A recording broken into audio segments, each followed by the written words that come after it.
Assalamualaikum warahmatullahi wabarakatuh. Halo Sobat Semana. Apa kabarnya nih? Semoga selalu dalam lindungannya ya. Dalam kesempatan kali ini, kami akan membahas tentang materi ekologi kelas 10. Sebelumnya, izinkan kami memperkenalkan diri. Perkenalkan, nama saya Dia Amalia Aljani. Kenalkan, nama saya Gusna Nurkafia. Perkenalkan, nama saya Nadina Rismalia. Kepoin terus video dari kami ya. Tetap semangat dan jangan pernah malas untuk belajar. Masuk ke pembahasan yang selanjutnya, yaitu bab ekologi. Ekologi adalah ilmu pengetahuan yang mempelajari tentang suatu ketergantungan atau saling timbal balik antara makhluk hidup dengan lingkungan yang tak hidup di dalam suatu ekosistem. Masuk materi yang pertama yaitu komponen ekosistem. Ekosistem terdapat dua komponen. Yang pertama yaitu abiotik dan yang kedua yaitu biotik. Contoh dari komponen abiotik yang pertama yaitu udara, yang kedua yaitu air, yang ketiga tanah, yang keempat garam mineral, yang kelima sinar matahari, yang keenam suhu, yang ketujuh kelembapan, yang kedelapan yaitu derajat keasaman atau pH, dan kesembilan yaitu topografi. Komponen ekosistem yang kedua yaitu komponen biotik. Komponen biotik terdiri atas dua, yaitu yang pertama autotrof dan yang kedua yaitu heterotrof. Masuk materi yang kedua yaitu interaksi antar komponen di dalam ekosistem. Contoh interaksi antar komponen di dalam ekosistem yang pertama yaitu netralisme. Netralisme yaitu terjadi antara dua spesies atau lebih yang tidak terpengaruh oleh adanya asosiasi. Contohnya yaitu antara hewan sapi dan juga kucing. Yang kedua yaitu kompetisi atau persaingan. Kompetisi adalah interaksi antara dua spesies atau lebih yang saling menghalangi. Yang ketiga yaitu komensalisme. Komensalisme adalah interaksi antara dua spesies atau lebih yang satu untung dan yang satunya tidak untung maupun tidak rugi. Contoh dari komensalisme ini adalah bunga anggrek yang menempel pada suatu pohon. Yang keempat yaitu amensalisme. Amensalisme adalah interaksi antara dua spesies atau lebih yang menyebabkan satu rugi dan yang satunya tidak rugi maupun tidak untung.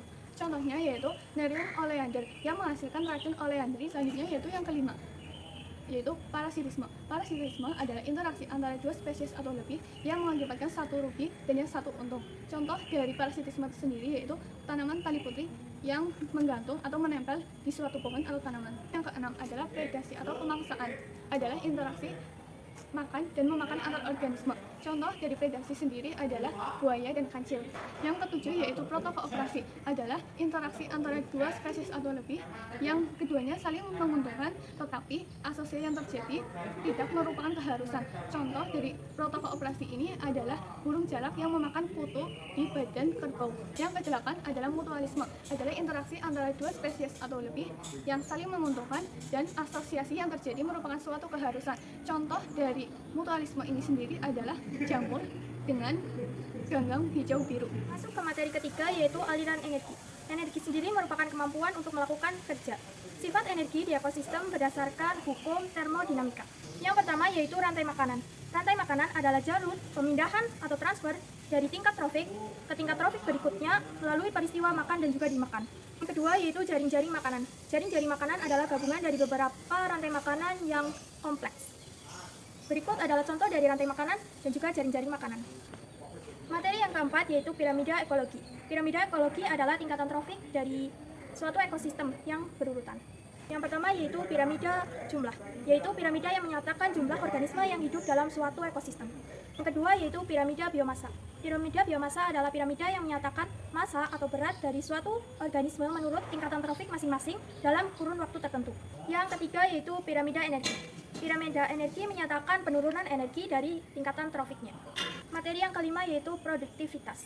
Pengertian dari produktivitas adalah hasil dari metabolisme yang berupa pertumbuhan, penambahan, dan juga penimbunan biomasa dalam kurun waktu tertentu. Dibagi menjadi dua, yaitu produktivitas primer dan juga produktivitas sekunder. Selanjutnya yaitu materi yang keenam, daur biogeokimia. Untuk daur biogeokimia yang pertama ada daur karbon, yang kedua ada daur nitrogen, yang ketiga ada daur air, yang keempat ada daur fosfor, dan yang kelima ada daur belerang atau sulfur. Nah, masuk materi yang terakhir atau materi yang ketujuh yaitu dinamika komunitas. Dalam dinamika komunitas ada yang namanya perubahan komunitas secara siklis. Contohnya seperti banjir, musim kemarau atau musim penghujan. Dan juga ada yang namanya perubahan non-siklis. Perubahan non-siklis ini lama dan perubahannya drastis, berkaitan dengan nilai sejarah. Contohnya evolusi, migrasi, dan punahnya beberapa spesies tertentu. Selain itu ada yang namanya suksesi. Suksesi yaitu proses perubahan yang sangat lambat. Untuk suksesi sendiri dibagi menjadi dua, yaitu suksesi primer dan suksesi sekunder. Nah, untuk suksesi primer yaitu ketika suatu wilayah ada atau tidak adanya tumbuhan, maka ia akan membaik dari faktor luar. Dan yang terakhir yaitu suksesi secara sekunder atau sempurna. Ketika suatu wilayah yang ada tumbuhan, ketika rusak, maka akan membaik dari perubahan dari dalam. Namun dalam waktu yang lama. Nah, itu dia materi dari kami. Mohon maaf apabila terdapat kesalahan. Tetap semangat dan jangan pernah menyerah.